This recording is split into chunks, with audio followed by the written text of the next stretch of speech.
28장. 사울이 다른 옷을 입어 변장하고 두 사람과 함께 갈새 그들이 밤에 그 여인에게 이르러서는 사울이 이르되 청하노니 나를 위하여 신접한 술법으로 내가 네게 말하는 사람을 불러올리라 하니 여인이 그에게 이르되 내가 사울이 행한 일 곧 그가 신접한 자와 박수를 이 땅에서 멸절시켰음을 아나니 내가 어찌하여 내 생명의 올무를 놓아 나를 죽게 하려느냐 하는지라. 사울이 여호와의 이름으로 그에게 맹세하여 이르되 여호와께서 살아계심을 두고 맹세하노니 내가 이 일로는 벌을 당하지 아니하리라 하니 여인이 이르되 내가 누구를 내게로 불러올리랴 하니 사울이 이르되 사무엘을 불러올리라 하는지라. 여인이 사무엘을 보고 큰 소리로 외치며 사울에게 말하여 이르되 당신이 어찌하여 나를 속이셨나이까? 당신이 사울이 신이이다. 왕이 그에게 이르되 두려워하지 말라 내가 무엇을 보았느냐 하니 여인이 사울에게 이르되 내가 영이 땅에서 올라오는 것을 보았나이다 하는지라. 사울이 그에게 이르되 그의 모양이 어떠하냐 하니 그가 이르되 한 노인이 올라오는데 그가 겉옷을 입었나이다 하더라. 사울이 그가 사무엘인 줄 알고 그의 얼굴을 땅에 대고 절하니라.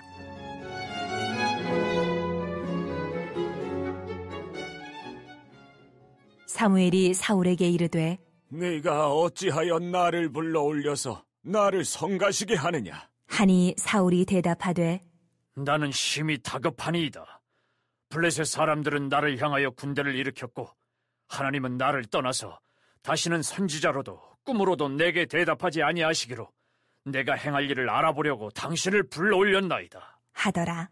사무엘이 이르되 여호와께서 너를 떠나 네 대적이 되셨거늘 네가 어찌하여 내게 묻느냐 여호와께서 나를 통하여 말씀하신 대로 내게 행하사 나라를 내 손에서 떼어 내 이웃 다윗에게 주셨느니라 네가 여호와의 목소리를 순종하지 아니하고 그의 진노를 아말렉에게 쏟지 아니하였으므로 여호와께서 오늘 이 일을 내게 행하셨고 여호와께서 이스라엘을 너와 함께 블레셋 사람들의 손에 넘기시리니 내일 너와 네 아들들이 나와 함께 있으리라 여호와께서 또 이스라엘 군대를 블레셋 사람들의 손에 넘기시리라 하는지라.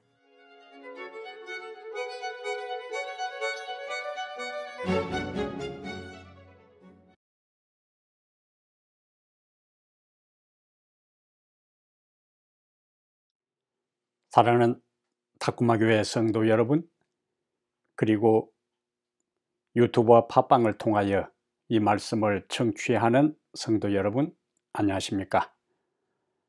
다시 또 하나님의 말씀을 가지고 여러분을 만나게 돼서 기쁘게 생각합니다. 비록 한 공간에서 우리가 하나님의 말씀을 연구하지 못할지라도 온라인을 통해서 우리가 이렇게 하나님의 말씀을 연구하는 것도 의미가 있고 또 가치가 있다고 생각을 합니다.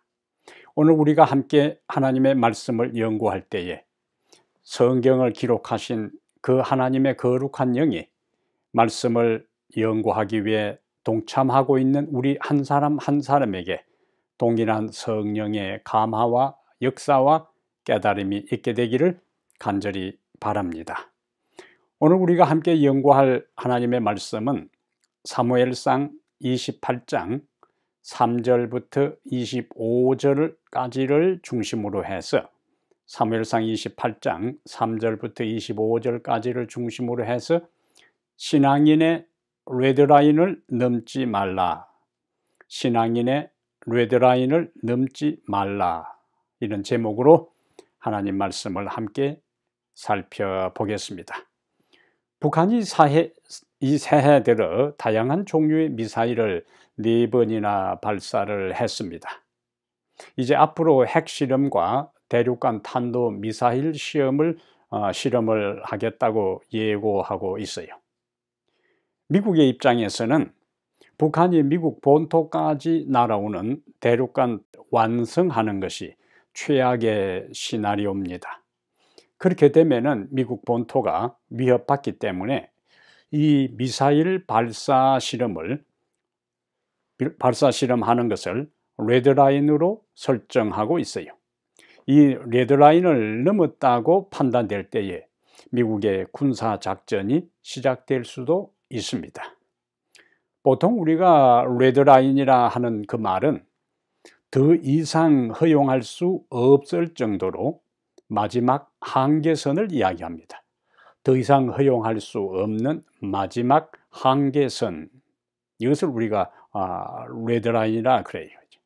그래 미국은 5척의 항모전단을 서태평양 지역 한반도 인근 해역에 집결시키고 북한에 계속 신호를 보내며 압박하고 있습니다. 지금 상황이. 오늘 본문에서는 사울이 위기의 순간에 계속 하나님을 찾지 아니하고 엔돌의 마녀를 찾아간 것이 하나님의 백성으로서 넘지 말아야 할 신앙의 레드라인을 넘은 것으로 우리가 이해할 수가 있어요. 그동안 사울왕은 블레셋의 침략을 대비해서 국방력을 강화하는 데에는 별로 관심이 없었습니다. 우리가 앞에서 계속 살펴본 대로 그의 정적이라고 생각하는 다윗을 추적하는 데 혈안이 되어 있었어요. 그러자 블레셋의 이 무방비 상태의 그 국경선의 상태를 파악하고 이스라엘을 공격하기 위해 대규모 군대를 수넴이라 하는 지역에 집결시키고 공세의 기회를 엿보고 있는 것이 오늘 본문의 내용들이에요. 자, 이러한 급박한 소식을 들은 사울도 서둘러 이스라엘 군사를 소집하여 길보아 산에 진을 쳤지만은 블레셋의 가공할 군사력 앞에 그들을 대항하기에는 역부족인 것을 보게 돼요. 자, 이러한 상황에서 사울이 나타낸 반응이 오늘 28장 5절의 말씀입니다. 사무엘상 28장 5절에 이러한 상황의 사울의 반응을 사울이 블레셋 사람들의 군대를 보고 두려워서 그의 마음이 크게 떨린지라. 블레셋 사람의 군대를 보고 그의 마음이 크게 떨렸다는 것이 성경의 기록이에요. 그래서 다시 연결되는 6절에 보면은 사울은 다급한 나머지 하나님을 찾습니다. 6절에 보면은 사울이 여호와께 묻자오되, 하나님을 찾았어요. 그런데 여호와께서 꿈으로도 우림으로도 선지자로도 그에게 대답하지 아니하심으로, 불행하게도 하나님께서 꿈으로도 우림으로도 또 선지자로도 사울의 그 간구에 도움을 요청하는 다급한 그 간청에 대답하지 않으셨다는 것이 오늘 본문의 6절의 말씀입니다. 그런데 여기서 우리는 의아한 생각이 들어요. 분명히 시편 55편 15절에 환난 날에 나를 부르라 내가 너를 건지리니, 여기 보니까 환난 날에 하나님을 부르라고 했고 하나님을 부르면은 건진다고 하나님이 분명히 약속을 하셨어요. 그렇게 하는 것이 내가 너를 건지리니 네가 나를 영화롭게 하리라고 분명한 약속의 말씀을, 보장과 허락의 말씀을 우리에게 주셨습니다. 그런데 왜 사울이 다급한 나머지 하나님께 도움을 구해도 하나님께서 꿈으로도 선지자로도 우림으로도 그에게 대답하지 않으셨을까요? 하나님의 침묵, 오늘 첫 번째 기별은 이것입니다. 하나님의 침묵에는 이유가 있다. 하나님의 침묵에는 이유가 있다. 이것은 사울이 하나님의 말씀을 반복해서 불순종했기 때문에 이미 우리가 앞에서 본 것처럼 하나님의 영이 사울을 떠난 지 이미 오래 되었습니다. 그리고 그 하나님의 영은 사울에게는 떠나고 다윗과는 함께하는 장면을 여러 번 앞에서 보았어요. 그런데 우리가 지금까지 사울의 생애를 자세히 연구를 해왔는데요, 사울의 삶을 보면은 사울은 원래부터 하나님을 잘 찾지 않는 경향이 있는 것을 우리가 몇 군데 사울과 관계된 장면에서 그 사실을 발견할 수 있어요. 하나님을 잘 찾지 않았다는 거예요. 우리는 사무엘상 9장 5절부터 9절에 사울이 그의 아버지 잃어버린 짐승을 나귀를 찾아서 종을 데리고 여기저기 이 성읍 저 성읍으로 부지런히 찾아다니는 장면을 보아요.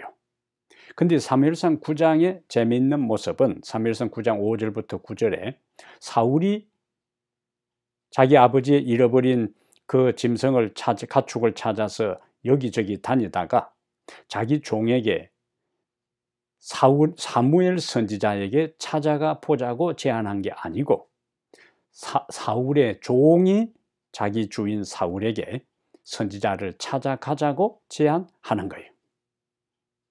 하나님의 선지자가 그 지역 가까이에 사는 것을 사울은 알고 있었지만 가축을 찾아다니면서도 선지자를 찾아갈 생각을 하지 않았다는 사실은 상당히 많은 것을 우리에게 시사하고 있어요. 그리고 13장 8절부터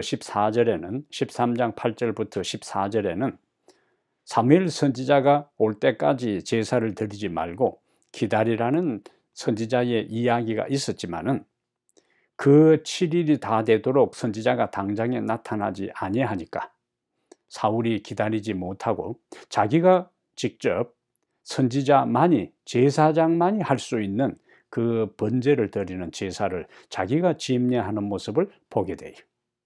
하나님의 약속에 대한 인내의 부족을, 선지자가 한 말씀에 대한 인내의 결핍을 여기서 또 나타내게 됩니다.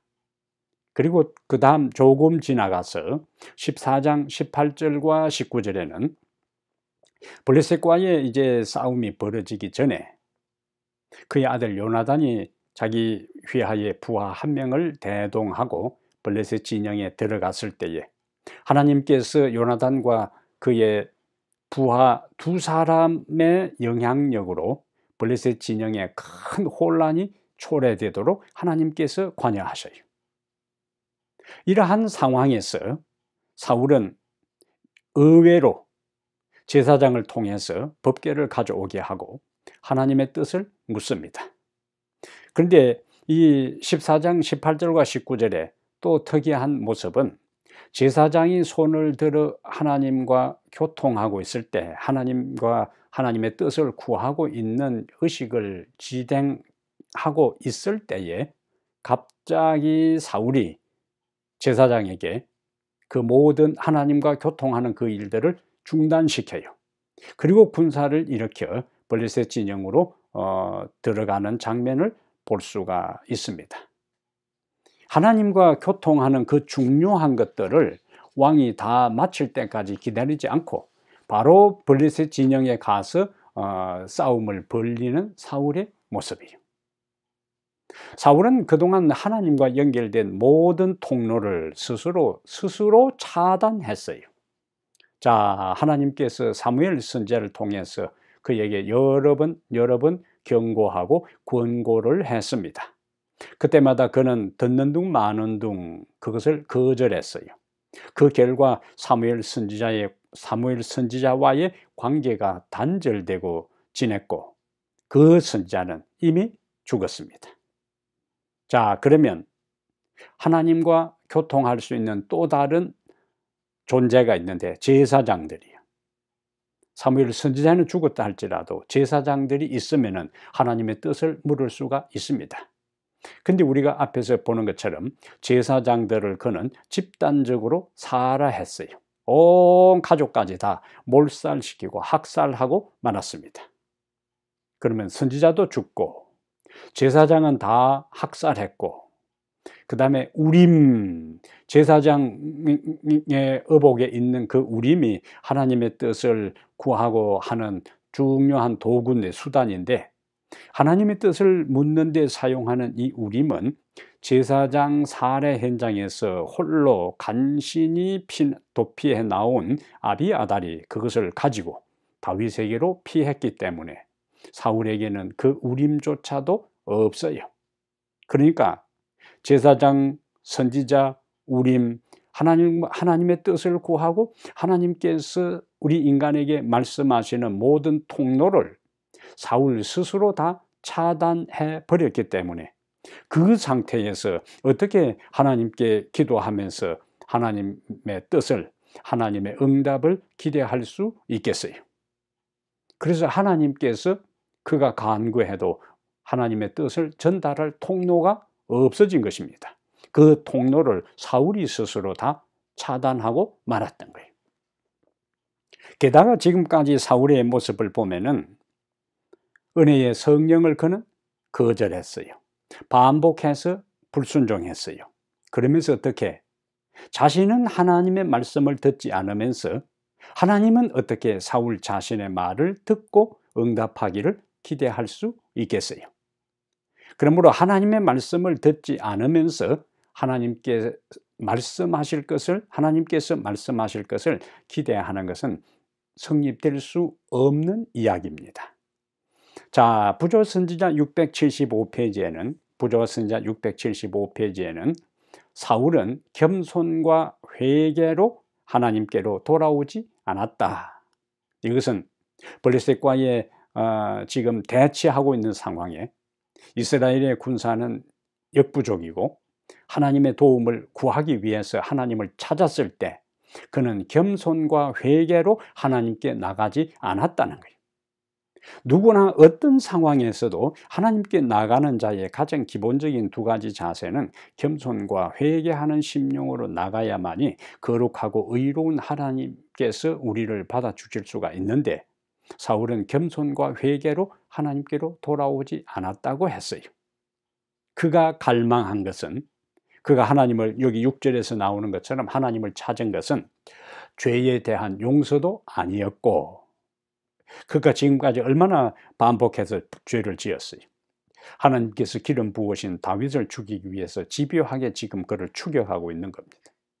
많은 죄를 지었지만은 그는 죄에 대한 용서를 위해서 하나님께 나간 것도 아니고 하나님과의 화해를 위해서 나간 것도 아니고 오직 그의 원수에게로부터 구원이었다.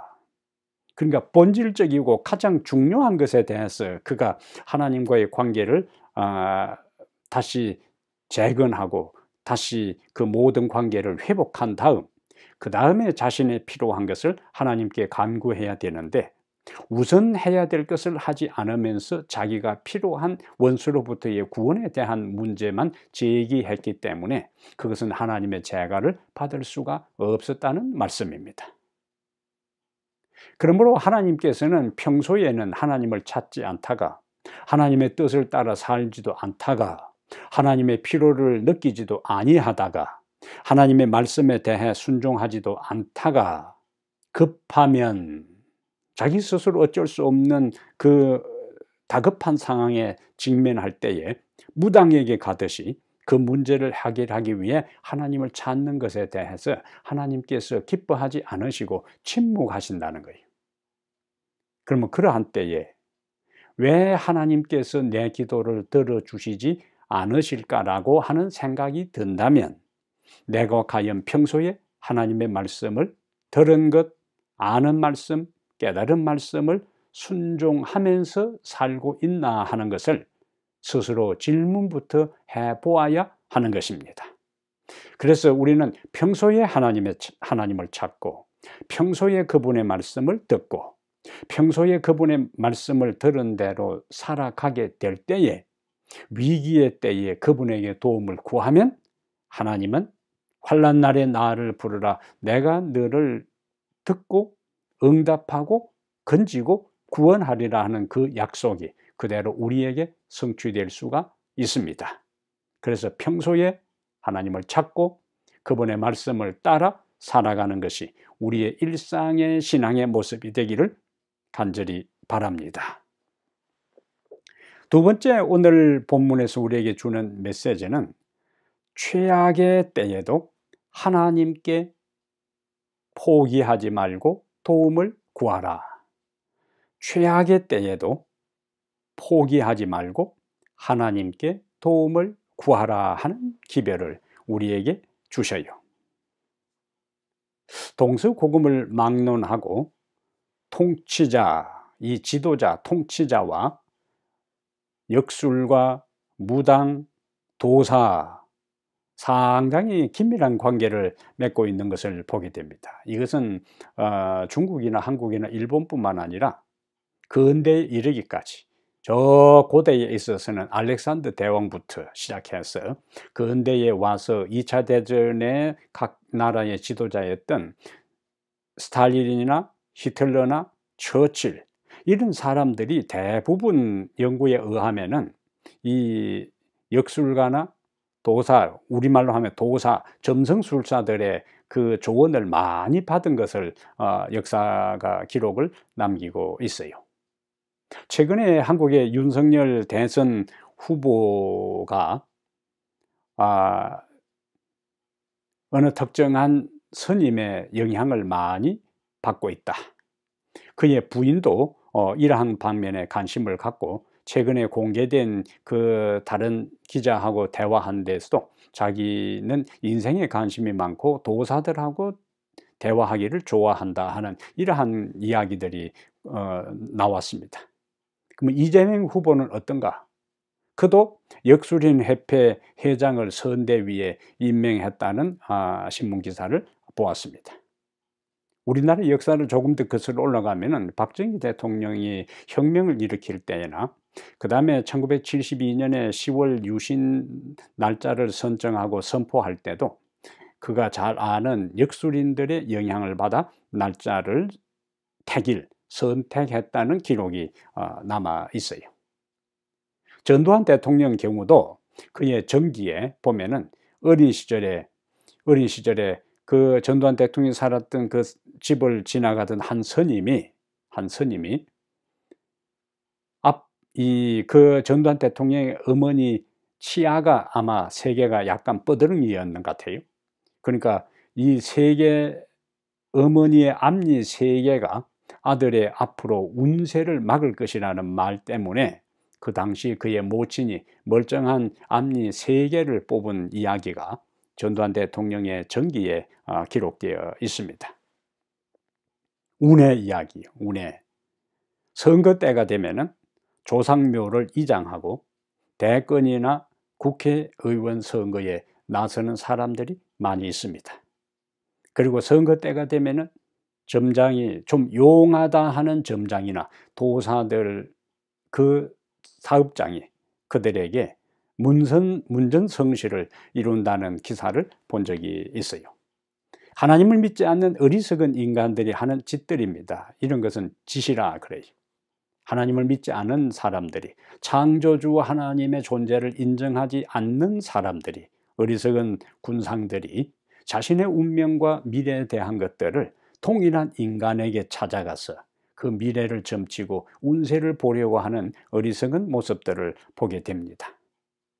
이러한 사람들이 한 개인의 차원에서 끝난다면 그것은 자기의 자유이기 때문에 자기가 자기의 미래와 자기 가족의 미래에 대해서 찾는 것에 대해서 그것은 그 사람의 자유라 할지라도 이러한 사람들이 한 나라의 운명을 좌우하고 큰 영향을 끼치는 지도자가 된다 하는 것은 상당히 염려스럽고 통탄한 일이요.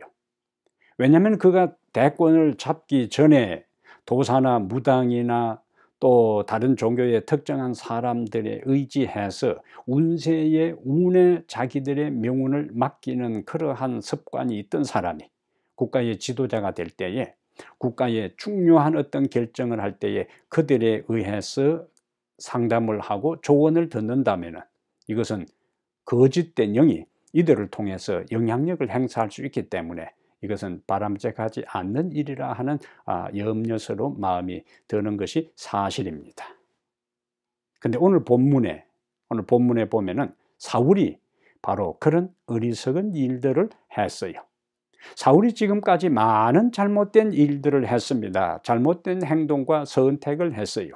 그러나 오늘 본문에서 사울이 한 선택, 이것은 사울이 선택할 수 있는 돌이킬 수 없는 최악의 선택이었고 실수였고 범죄였습니다. 6절에 보면 사울은 하나님이 침묵하시자 바로 다른 대상을 찾아 나섭니다. 다른 대상을 찾아 나서요. 그리고 신하들에게 이야기를 합니다. 6절에 하나님께서 아무 대답을 하지 않자 7절에 사울이 그의 신하들에게 이르되 나를 위하여 신접한 여인을 찾으라. 내가 그리로 가서 그에게 물으리라 하니 그의 신하들이 그에게 이르되 보소서 엔돌에 신접한 여인이 있나이다.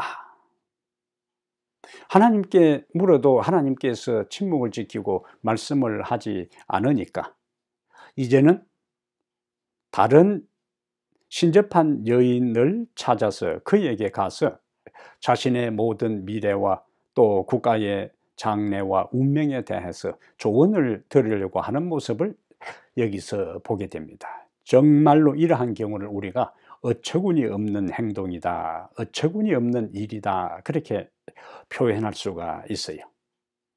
사울은 하나님께서 신접한 자와 무당과 박사와 점쟁이들에게 길흉을 점치는 이러한 사람들에게 개인의 운명과 가정의 운명과 국가의 운명에 대해서 조언을 구하고 그들이 이스라엘 백성들 안에 사는 것에 대해 용납하지 않았습니다. 이미 하나님께서는 모세를 통해 신명기 18장 10절부터 11절에 신명기 18장 10절부터 11절에 이러한 사람들을 이스라엘 백성들 안에 금하는 것을 분명하게 말씀을 하셨어요.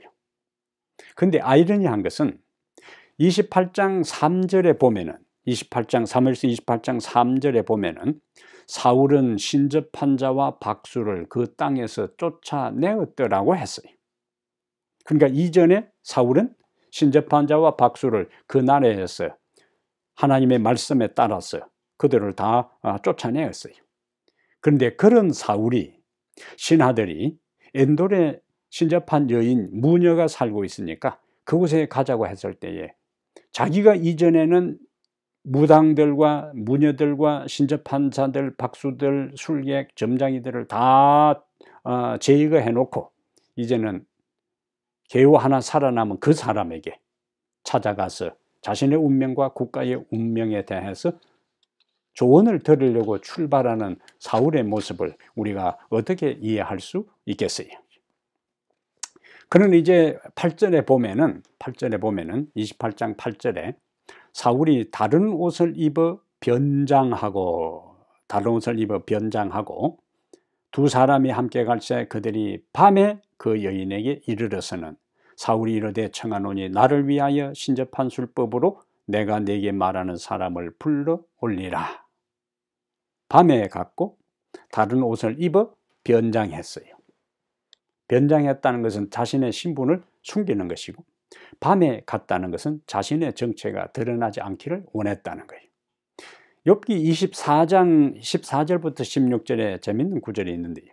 욥기 24장 14절부터 16절에 일반적으로 사람들이 부정적인 일, 죄된 일, 하나님 앞에 사람 앞에 드러나기를 원하지 않는 죄의 행동을 할 때에는 밤이 되기를 기다린다고 했어요.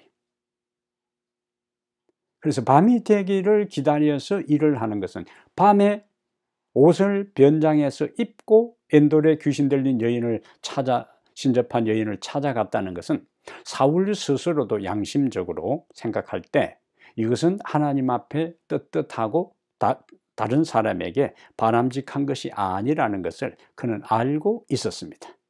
그것이 정당하고 떳떳했더라면 그가 왕복을 다른 일반 평면의 옷으로 갈아입을 일도 아니고 그리고 밤중에 그 먼 길을 갈 필요도 없었습니다. 무언가를 하기 위해 어두울 때까지 기다리는 것은 일반적으로 하지 말아야 할 일을 하고 있다는 의미인데 바로 사울이 그렇게 하고 있는 겁니다. 이 행동은 부조선자 679페이지에 엘린 G. 화이트가 중요한 메시지를 기록하고 있어요. 비록 그의 반역과 완고는 고집스러운 것은 그가 반복해서 반역하고 고집스러운 것은 그의 마음속에 하나님의 음성을 거의 침묵시켰으나 반역과 완고가 그의 마음에 하나님의 음성을 침묵시켰다는 거예요. 거의 침묵시켰으나 아직도 회개할 기회가 있었다. 아직도 회개할 기회가 있었다는 거예요. 그것은 아직도 하나님께서 사울을 완전히 포기하지 않은 것입니다. 그러나 위기를 당할 때에, 지금 위기를 당했어요. 블레셋의 대대적인 공세를 앞두고 지금 진영이 대치 상태에 있을 때에 하나님께로부터 돌아서 사단의 공모자로부터 무녀 신접한 여인에게로 가서 빛을 얻고자 함으로 사울은 조물주와 하나님과 그를 묶은 마지막 줄을 끊었다. 그는 여러 해 동안 그를 괴롭히고 마침내 그를 멸망의 지경으로 몰아갈 악마의 세력에 완전히 지배되고 있었다. 레드라인을 넘었다는 거예요. 사울이 하나님께서 설정한 마지막 레드라인, 그 마지노선을 넘은 것은 하나님께 몇 번 기도해도 하나님이 침묵을 지키니까 회개하는 대신에 죄의 용서를 구하는 대신에 하나님과의 화해를 도모하는 대신에 원수로부터 블레셋으로부터의 구원만 몇 번 기도하다가 하나님이 침묵하시니까 그 하나님께 간구하는 것을 포기하고 자신이 이전에 죽였던 제거했던 그 같은 동일한 부류의 무당에게로 갔던 것은 하나님과의 연결고리를 마지막 끊었다라고 표현하고 있는 것입니다. 그리고 하나님과의 고리가 끊어지는 순간에 그는 사단에게, 악마에게 완전히 지배당하게 되었다, 그렇게 표현하는 거예요. 그래서 사울은 완전히 하나님과의 관계는 끊어지고 성령은 완전히 떠나버리고 사단이 그를 완전히, 악마의 세력이, 검은 세력이, 흑암의 세력이 그를 완전히 장악하고 사로잡게 된 이야기를 기록하고 있는 것입니다. 자, 드디어 엔돌에 도착한 사울은 이런저런 과정을 거쳐서 그 무녀에게 신접한 술법으로 사무엘을 불러 올리도록 요청을 해요. 자, 이미 우리는 앞에서 사무엘은 죽었고 라마에서 백성들이 슬퍼하면서 장사 지낸 것까지를 다 보았어요. 그런데 이 사울이 무녀에게 찾아가서 밤중에 죽은 사무엘을 불러 올리도록 이야기를 합니다. 이것 자체가 벌써 사울이 완전히 사단에게 사로잡히고 악령에 장악된 것을 알 수가 있어요. 하나님의 선지자가 어떻게 사단의 영의 지배를 받는 무녀에 의해서 올라올 수 있느냐, 그거는 도저히 성립될 수 없는 일인데도 사울은 무녀에게 주문을 통하여 술법으로 사무엘을 불러 올리도록 요청을 하게 돼요. 그런데 성경에는 사무엘이 땅에서부터 올라왔어요. 그러자 사울은 그 사무엘에게 자신의 다급한 상황을 이야기합니다. 자, 이때에 땅에서 올라온 그 사무엘은 대답을 해요. 하나님은 너를 떠나 너의 대적이 되었다. 그리고 이미 이스라엘, 이 나라는 너에게서 쪼개져 다윗에게로 넘어갔다. 그리고 가장 무서운 예언을 합니다. 가장 심각하고 충격적인 이야기를 해요. 그리고 너는 내일 블레셋과의 전투에서 너 혼자 죽는 것이 아니고 너 아들들과 함께 죽을 것이다. 무서운 심판을 선언합니다. 자, 그동안 사단은 사울이 사무엘의 책망과 경고를 무시하고 자신을 정당화하도록 유혹하고 부추겼어요. 하나님의 선지자가 하나님을 대변해서 사울을 살리기 위해서 반복해서 선자를 통해서 하나님께서 기별을 주셨지만 사탄은 사울에게 그 기별을 무시하도록, 그 책망과 경고를 거절하고 묵살하도록, 그 하나님의 말씀에 굴복하지 않도록 반복해서 그를 부추겼고 자신의 행동을 정당화하고 합리화하고 핑계하게 만들었어요. 엘렌 G. 화이트는 부조와 선자 680페이지에서 사단이 하는 일을 이렇게 명쾌하게 정리를 합니다. 사단이 어떤 일을 하는가? 죄를 얕잡아 보게 하고, 사단이 하는 일은 우리에게 죄를 얕잡아 보게 하는 거예요. 그거 별거 아니라고 이야기하는 거예요.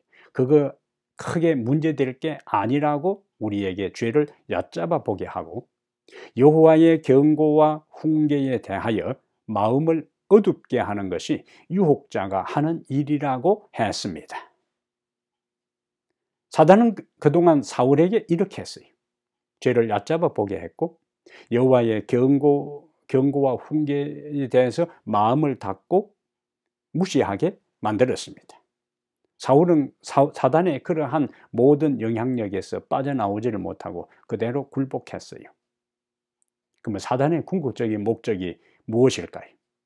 사단의 궁극적인 목적이 오늘 본문에서 사무엘의 입을 통하여 사울에게 전달된 말을 통해서 사단이 궁극적으로 노리는 것이 무엇임을 우리는 깨달을 수가 있어요.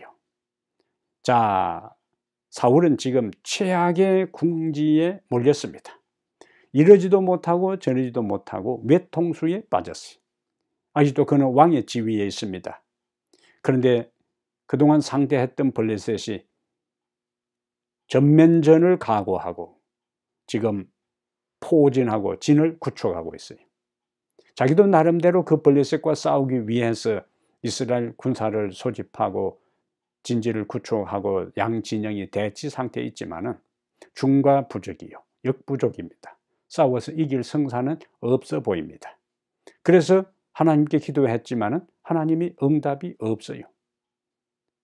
그리고 이 신들린 여인에게 와서 도움을 요청할 때 사단이 사무엘을 통해서 그에게 전달된 기별은 사무엘의 모습으로 나타난 그 존재를 통해 전달된 기별은 철저한 절망적인 기별입니다. 희망의 싹이라고는 하나도 없어요. 너는 이제 버림받았다는 거예요. 용서받을 가능성은 전혀 없다는 거예요. 그래서 사울을 최악의 궁지, 자포자기와 절망의 상태로 몰아넣고 만 것입니다. 이것이 사단의 전법이요, 사단의 술책입니다. 우리에게 입감을 던져주고 우리 마음대로 하게 하고 하나님의 가르침 외에 내가 기준이 되어서 판단하고 내가 기준이 되어서 행동하고 살아가게 하다가 고분고분 자기의 페이스에 따라서 살게 되면은 결정적인 순간에 하나님께 버림받게 하고 버림받은 자의 처절한 절망 상태를 궁지로 몰아넣어 완전히 자포자기 상태로, 그러기 상태로 몰고 가 최후에 멸망시키는 것이 사단의 전술임을 우리는 기억해야 하는 것입니다. 사단은 절대로 우리에게 유익되게 하지 않아요. 입감을 던져주고 그것이 사단의 입감인 줄 모르고 덥석 물면은 끌고 다니다가 결국에 우리를 멸망시키고 파멸시키는 것이 사단의 목적이에요. 우리는 이와 같은 것들을 정확하게 이해하고 알고 있어야 하는 것입니다. 하나님은 우리를 때리시면서도 우리를 살리게 하는 것이고, 사단은 우리에게 우리의 모든 기분을 맞춰주고 감정의 충동과 모든 생각대로 마음대로 살게 하다가 결국 멸망시키는 것이 사단의 궁극적인 목적입니다. 하나님은 우리를 살리는 것이고 사단은 우리를 파멸시키는 거예요. 그러면 우리가 누구의 음성을 따라 누구를 바라보며 살아야 할 것은 너무나 분명해지는 것입니다. 자, 오늘 본문에서 우리는 이미 사무엘은 죽어서 장사 지낸 바 되었는데 사무엘이 땅에서 올라온 이 정체는 도대체 누구인가? 여러 설명들이 있어요. 그러나 우리 재림교인들은 이 28장의 사무엘의 모습으로 땅에서 올라온 이 존재가 누구인지를 의심의 여짐 없이 정확하게 이해할 수 있습니다. 사무엘의 모습으로 등장해서 사울에게 절망의 소식을 전해준 이 장본인은 죽은 사무엘이 나타난 것이 아니라 죽은 사무엘의 모습으로 등장한 사단의 부하들 악한 천사인 것입니다. 우린 여기서 이 고대의 강신술이요, 이제 앞으로 시간이 되면 현대 강신술이 마지막 시대에 어떻게 역사할 것인가 하는 것을 함께 살펴볼 수 있는 시간을 마련하려고 그래요. 여기에 등장하는 땅에서 올라온 사무엘은 누구라고요? 사무엘의 모습으로 변장한 악한 천사, 사탄의 부하인 것입니다. 그래서 고린도후서 11장 14절에는 사탄도 자기를 광명한 천사의 모습으로 가장한다고 했어요. 사탄도 자신을 광명한 천사의 모습으로 가장한다고요. 결국 사울은 하나님을 떠나 사단에게 자신의 운명을 맡긴 꼴이 되고 말았고, 그래서 결국에 그는 비극적인 내일이면 죽는다는 엄청난 소식, 아들들과 함께 최후를 마치게 될 것이라는 비극적인 소식을 접하고 말아요. 그러므로 우리는 아무리 최악의 상황이라 할지라도, 하나님이 우선 침묵을 지키는 것처럼 보일지라도 포기하고 하나님 대신에 다른 그 누구나 다른 그 어떤 수단을 통해 우리의 닥친 현실의 다급한 문제를 해결하기 위해서 하나님을 등지고 다른 세력, 다른 존재, 그 누군가를 찾아가서는 안 되는 겁니다. 그렇게 하는 순간 그것은 사단에게 완전히 우리가 장악되는 것이고 사로잡히는 것이고, 하나님께서 우리에게 넘지 말라고 정한 레드라인을 넘는, 마지노선을 넘는 비극적인 선택의 소유자가 되고 마는 거예요. 하나님이 침묵하시는 것처럼 보여도, 하나님이 내 기도에 응답하지 않는 것처럼 보여도 우리들의 마음을 살피고 성찰하고 죄를 회개하고 겸손한 마음으로 하나님께 간구할 때 하나님은 우리의 기도에 다시 응답하시고 우리의 기도에 귀를 기울이시고 우리가 간구하는 그 기도에 응답해 주실 것을 확신하시기를 바랍니다. 세 번째, 오늘 본문에서는 20절부터 25절에 엎드러지는 대신에 일어서는 사람이 되라 하는 메시지를 우리에게 주셔요. 엎드러지는 대신에 일어서는 사람이 되라. 여기 28장 20절에 보면은 이제 사탄의 부하 악한 천사가 사무엘로 변장해서 비극적인 통고를 사울에게 했을 때에 20절에 보면은 사울이 갑자기 땅에 완전히 엎드러지니 이는 사무엘의 말로 말미암아 심히 두려워하며 또 그의 기력이 다하였으니 이는 그가 하루 밤낮을 음식을 먹지 못하였음이니라, 이렇게 말씀을 하고 있어요. 이 사울은 사무엘로 변장된 악한 천사의 최후의 통보를 듣고 거대한 나무 둥어리가 넘어지듯이 그대로 땅에 엎드러집니다. 이스라엘의 왕이 최종적으로 하나님께 버림받아 밤중에 변장을 하고 무녀를 찾아와 희망의 기별을 듣기를 원했는데, 희망의 기별 대신에 내일이면 죽는다는 절망의 기별을 듣고 앞으로 꼬꾸라지고 말았어요. 육신적으로 얼마나 피곤하고 지쳤으면, 정신적으로 얼마나 기진맥진했으면 육신적, 정신적 피로가 겹쳐져서 그는 내일이면 자신에게 닥칠 비극적인 소식을 듣고 그대로 감당을 못하고 쓰러지고 만 것입니다. 그러다가 이제 25절에 보면은 겨우 이제 정신을 차려서 무녀가 차려진 음식을 먹고 25절에 사울 앞에와 그의 신하들 앞에 내놓으니 그들이 먹고 일어나서 그 밤에 가니라. 무녀를 찾아올 때 그들은 밤중에 찾아왔어요. 그런데 무녀가 준비한 음식을 먹고 그들은 다시 밤에 길을 났습니다.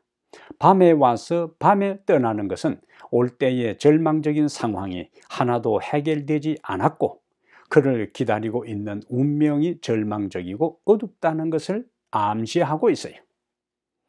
자, 무녀의 집을 떠나 길보아 진영까지 그의 부하 2명과 함께 밤새 돌아오면서 사울은 무슨 생각을 했을까요? 얼마나 후회막짐했을까요? 얼마나 가슴을 치고 통곡하고 후회했을까요? 그러나 가슴을 치고 후회한들 아무 소용이 없습니다. 그에게 주어진 기회는 다 지나가 버렸습니다. 비참한 죽음만이 그를 기다리고 있는 것입니다. 그런데 우리는 다음 시간에 다윗도 똑같은 외통수에 걸렸고 사울도 똑같은 외통수에 걸렸는데 사울은 패망의 길로 가고 다윗은 다시 그 궁지에서 벗어나는 장면을 보게 돼요. 다음 시간에 무엇이 이와 같은 운명의 결과를 가져왔는지 하는 것을 보겠어요. 그러므로 사랑하는 여러분, 어쩌다가 사울이 이 지경이 되었습니까? 그는 하나님께 불순종했어요. 자신의 죄를 진정으로 회개하지 않고 핑계대고 변명했어요. 선자를 통해 주신 하나님의 말씀을 그는 무시했습니다. 성령이 그를 떠났어요. 그러자 사단이 그를 사로잡았습니다. 오늘 아직도 우리에게 하나님의 말씀이 들리고 있을 때에 온전히 그 하나님 말씀에 굴복하시고 따르기를 바랍니다. 죄를 고백하고 회개하고 겸손한 마음으로 하나님을 다시 찾게 되기를 바랍니다. 그리고 레드라인을 넘지 말고 언제나 하나님의 구원 안에 머물기로 다시 결심하게 되기를 간절히 바랍니다.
하나님 우리 아버지, 우리에게 주어진 구원의 영역 안에서 그 선을 넘어가지 않게 해 주시옵소서.